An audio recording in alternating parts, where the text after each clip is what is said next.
Gaza से Iraq तक double युद्ध शुरू।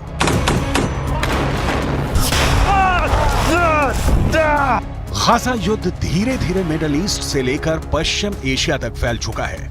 अब जो खबरें आ रही हैं वो हैरान करने वाली हैं। पिछले 80 दिनों में इजरायल और हमास के बीच छिड़ी जंग में डबल युद्ध शुरू हो चुका है।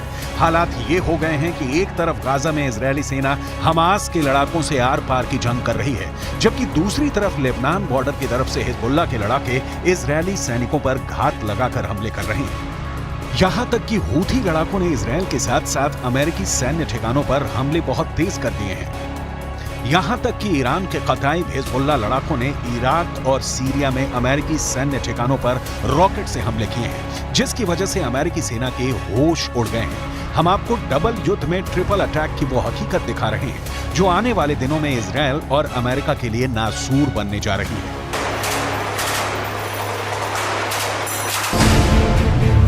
हमास, हिजबुल्लाह और हूथी इजरायल अमेरिका पर भारी। 80 दिन बाद भी गाजा युद्ध में हमास की ताकत उतनी कमजोर नहीं पड़ी है जैसा इजरायल दावा कर रहा है।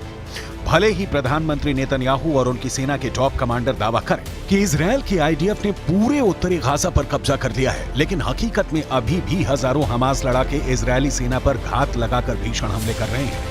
हमास के टॉप कमांडर और दक्षिणी गाजा में खान यूनुस के कसाई के नाम से मशहूर याह्या सिनवार ने दावा किया है कि अब तक की जंग में हमास के लड़ाकों ने 1500 इजरायली सैनिकों को मार डाला है। हमास के कसाई का दावा, मार दिए 1500 इजरायली सैनिक।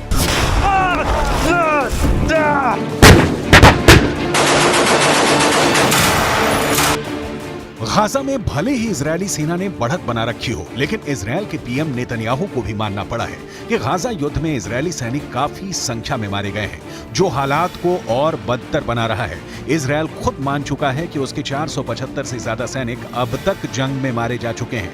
यह आंकड़ा वाकई इजरायल के लिए बहुत बड़े खतरे की घंटी है, लेकिन इस खतरे से बड़ा खतरा अब मिडिल ईस्ट से लेकर पश्चिम एशिया तक फैल चुका है, क्योंकि हूथी और ईरान समर्थित कताइब हिजबुल्लाह लड़ाकों ने इजरायल और अमेरिका के सैन्य अड्डों पर एक साथ हमले शुरू कर दिए हैं। पहले आप ये जान लीजिए कि हूथी और ईरान समर्थित लड़ाकों ने अमेरिका पर कहां हमला किया है।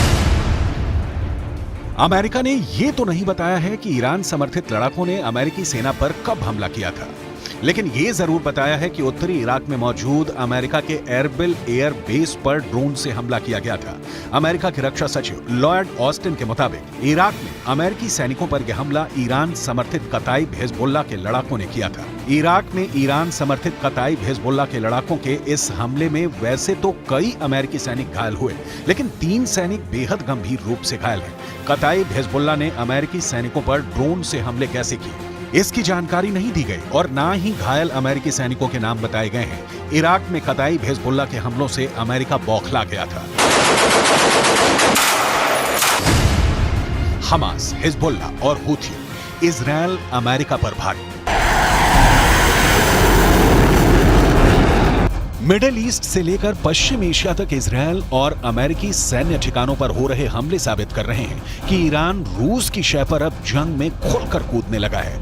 हूथी चुन चुन कर समंदर में इजरायल और अमेरिकी जहाजों और टैंकरों पर हमले कर रहा है। यही वजह है कि अब अमेरिका ने ईरान के कताइब हिजबुल्लाह के लड़ाकों पर ऐसा भीषण हमला किया है, जिसकी वजह से पश्चिम एशिया में जंग तेज होने के दावे किए जाने लगे हैं। हम आपको बताते हैं कि अमेरिका ने ईरान के कताइब हिजबुल्लाह लड़ाकों पर जोरदार एयर स्ट्राइक की है। जरा देखिए कैसे।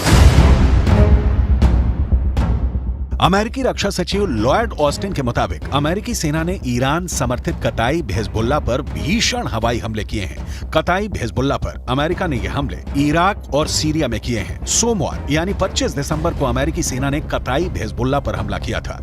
लड़ाकू विमानों और मिसाइलों से ईरान समर्थित कताइब हिजबुल्लाह लड़ाकों के 3 ठिकानों को अमेरिकी हमले में तबाह करने का दावा किया गया है। खबर के मुताबिक अमेरिकी सैनिकों के घायल होने के बाद राष्ट्रपति जो बाइडेन ने ईरान समर्थित मिलिशिया समूहों के खिलाफ जवाबी कार्रवाई करने का आदेश दिया था, जिसके बाद ये हमले किए गए। अमेरिकी सैन्य बलों ने इराक में कताइब हिजबुल्लाह और कई समूहों की ओर से इस्तेमाल की जाने वाले 3 ठिकानों पर हमले किए।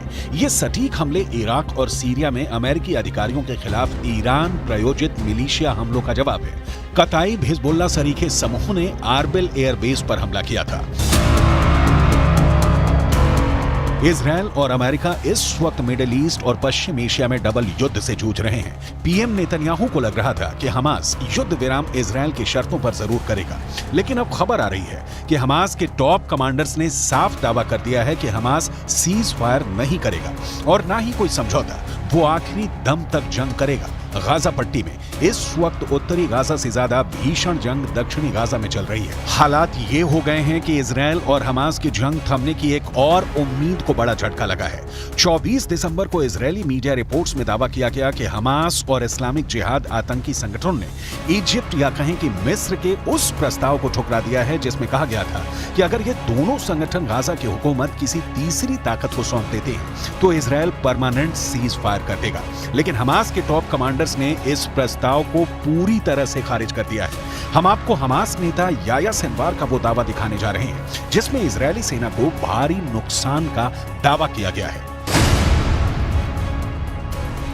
हमास के कसाई का दावा, मार दिए 1500 इजरायली सैनिक। इजरायल की मीडिया रिपोर्ट के मुताबिक हमास के टॉप नेता और कमांडर याया सिनवार ने दावा किया कि हमास की सैन्य शाखा अल कसम ब्रिगेड ने 5000 से अधिक इजरायली सैनिकों को निशाना बनाया और उनमें से करीब 1500 इजरायली सैनिकों को मार डाला है। हालांकि ऐसा कोई आंकड़ा इजरायल की ओर से जारी नहीं किया गया है। हमास नेता सिनवार ने इजरायली सैन्य उपकरणों को नष्ट करने की संख्या के बारे में भी बढ़ा चढ़ाकर दावा करते हुए कहा कि हमास ने 750 इजरायली सैन्य वाहनों को तबाह कर दिया है। सिनवार ने इजरायल का जिक्र करते हुए कहा कि उसके कब्जे को मान लेने की शर्तों पर कभी समझौता नहीं होगा और ना ही हमास कभी सरेंडर करेगा। दूसरी तरफ इजरायल के प्रधानमंत्री बेंजामिन नेतन्याहू ने गाजा का दौरा किया है और साफ शब्दों में कहा है कि हम फिर साफ कर देना चाहते हैं कि इजरायली सेना इस जंग को तब तक बंद नहीं करेगी जब तक वो गाजा में मौजूद हर आतंकी संगठन का कब्जा खत्म नहीं कर देती। אמש שוחחתי שוב עם הנשיא ביידן. אני מעריך את עמדתה האיתנה של ארצות הברית במועצת הביטחון, עמדה שתומכת במאמץ המלחמתי שלנו. אמרתי אתמול לנשיא ביידן שאנחנו נילחם עד לניצחון המוחלט. ייקח כמה זמן שזה ייקח. हालांकि इजरायल के भीषण हमलों से गाजा लगभग तबाह हो चुका है। जरा देखिए फिलिस्तीनी किस हालत में पहुंच चुके हैं।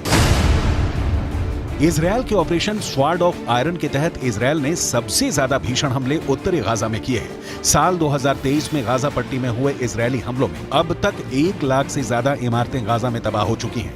उत्तरी गाजा की लगभग 11 लाख की आबादी में से 85% फिलिस्तीनी हमास समर्थक भाग चुके हैं। ज्यादातर फिलिस्तीनी उत्तरी गाजा से दक्षिणी गाजा की तरफ भागे हैं। इजरायल की आईडीएफ का दावा है कि उसने 7 अक्टूबर से अब तक 22,000 से अधिक टारगेट्स पर हमला किया है और उन्हें तबाह कर दिया है। 80 दिनों से ज्यादा की जंग में इजरायल ने हमास के हर उस ठिकाने को तबाह किया है जहां से हमास या तो हमला कर रहा था या फिर उसके लड़ाके छिपे हुए थे। अमेरिकी मीडिया की रिपोर्ट के मुताबिक इजरायल ने दक्षिणी गाजा में भयानक बमबारी शुरू कर दी है। दक्षिणी गाजा में इजरायली वायुसेना 907 किलो के सैकड़ों बम गिरा रही है। एक्सपर्ट्स के मुताबिक अमेरिका ने भी किसी देश के रिहायशी इलाके में इतने बम नहीं गिराए हैं। कुल मिलाकर हमास, हिजबुल्ला और हूथी तीनों संगठनों के लड़ाके इजरायल और अमेरिका से लंबे युद्ध की तैयारी में जुट चुके हैं। चीन, ईरान, रूस की शह पर अब मिडिल ईस्ट और पश्चिम एशिया में ऐसा डबल युद्ध शुरू हो चुका है जो नए साल में तीसरे विश्व युद्ध का बड़ा कारण बन सकता है।